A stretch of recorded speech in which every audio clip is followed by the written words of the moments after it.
Genesis 32 from the ESV.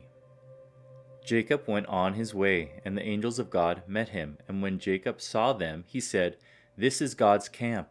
So he called the name of that place Mahanaim. And Jacob sent messengers before him to Esau his brother in the land of Seir, the country of Edom, instructing them, "Thus you shall say to my lord Esau, Thus says your servant Jacob, I have sojourned with Laban and stayed until now. I have oxen, donkeys, flocks, male servants and female servants.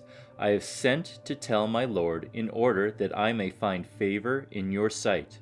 And the messengers returned to Jacob, saying, "We came to your brother Esau, and he is coming to meet you, and there are 400 men with him."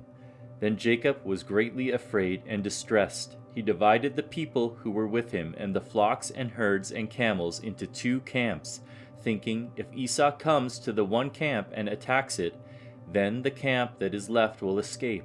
And Jacob said, "O God of my father Abraham, and God of my father Isaac, O Lord, who said to me, 'Return to your country and to your kindred, that I may do you good,' I am not worthy of the least of all the deeds of steadfast love and all the faithfulness that you have shown to your servant. For with only my staff I crossed this Jordan, and now I have become 2 camps. Please deliver me from the hand of my brother, from the hand of Esau, for I fear him, that he may come and attack me, the mothers with the children. But you said, I will surely do you good, and make your offspring as the sand of the sea, which cannot be numbered for multitude." So he stayed there that night, and from what he had with him he took a present for his brother Esau, 200 female goats and 20 male goats, 200 ewes and 20 rams, 30 milking camels and their calves, 40 cows and 10 bulls, 20 female donkeys and 10 male donkeys. These he handed over to his servants, every drove by itself, and said to his servants, "Pass on ahead of me and put a space between drove and drove."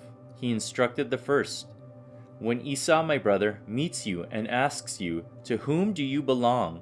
Where are you going? And whose are these ahead of you?' Then you shall say, 'They belong to your servant Jacob. They are a present sent to my lord Esau, and moreover he is behind us.'" He likewise instructed the second and the third, and all who followed the droves. "You shall say the same thing to Esau when you find him, and you shall say, 'Moreover, your servant Jacob is behind us.'" For he thought, "I may appease him with the present that goes ahead of me, and afterward I shall see his face.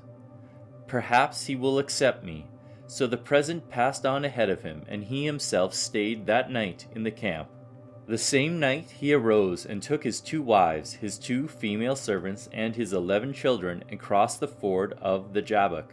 He took them and sent them across the stream and everything else that he had, and Jacob was left alone. And a man wrestled with him until the break of the day.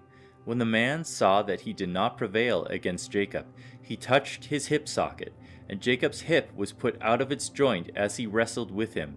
Then he said, "Let me go, for the day has broken." But Jacob said, "I will not let you go unless you bless me." And he said to him, "What is your name?"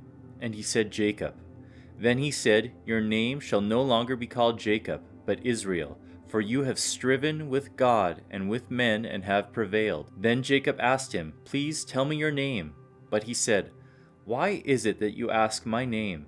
And there he blessed him. So Jacob called the name of the place Peniel, saying, "For I have seen God face to face, and yet my life has been delivered." The sun rose upon him as he passed Penuel, limping because of his hip. Therefore to this day the people of Israel do not eat the sinew of the thigh that is on the hip socket, because he touched the socket of Jacob's hip on the sinew of the thigh.